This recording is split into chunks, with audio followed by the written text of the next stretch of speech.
и министр здравоохранения республики проверяют работу Сунжинской центральной районной больницы. Новогодние праздники уже заканчиваются. Зарема Анташкеева интересуется, как прошли выходные для пациентов. Почти за 10 дней в неотложку больницы обратились свыше 100 человек. 50% с острыми респираторными заболеваниями и бронхитами. 30% – это гипертоники и сердечники.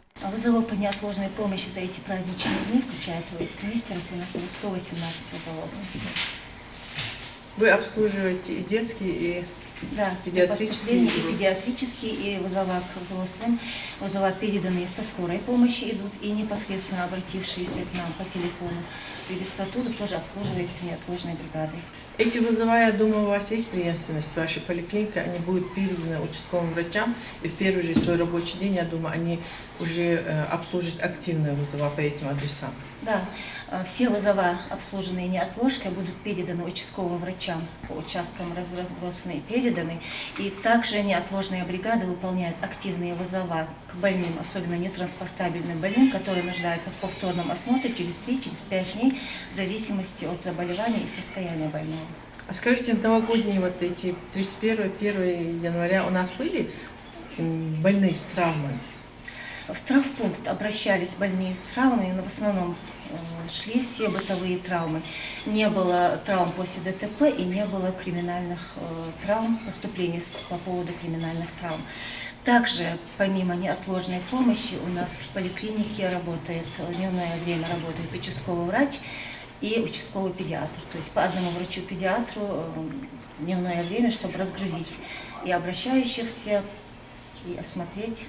Вы на сайт выставили номера телефона и график? Да, график выставлен на сайте, в телеграм-канале. В новогодние праздники больницы республики работали в сокращенном режиме. В Сунжинской районной с 8 до 22 часов принимали как взрослых, так и детей. Сельская сеть работала до 16:00. Чтобы проверить работу медучреждения в новогодние выходные, министр нанесла внезапный визит в больницу после 9 часов вечера. Вы успели обслужить все эти вызовы? Да, учитывая, что нету вот такой большой нагрузки, там где-то получалось в день 15-16 вызовов, в среднем, если посчитать, то успевали обслужить. По этим вызовам у вас были случаи госпитализации, что были тяжелые больные, что вы их госпитализировали?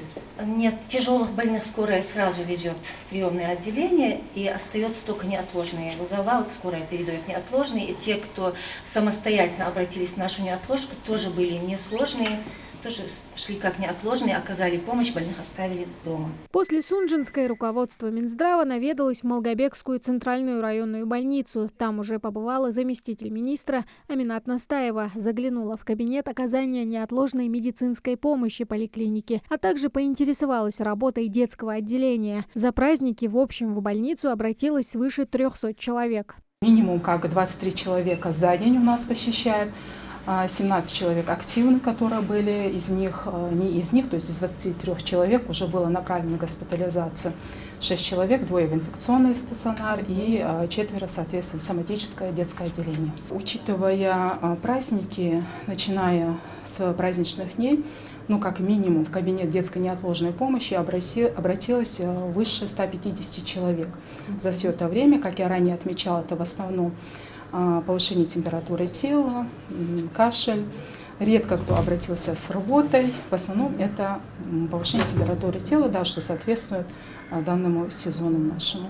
И про участковую сеть. Значит, также у нас активно работает и участковая сеть, как и по детской службе, по педиатрической, так и по взрослой. То есть врачи-терапевты у вас ведут прием? Да, врачи-терапевты, согласно своему графику, у нас ведут прием на своих участках, принимают пациентов. И то же самое происходит и на педиатрическом участке. Аминат Настаева также ознакомилась с наличием необходимых лекарств для оказания помощи пациентам. Как показала проверка, все медикаменты в наличии в достаточном количестве. Тамара Хшагульгова, Муслим Ганиев, Магомед Шаухалов, Султан Булгучев. Новости 24.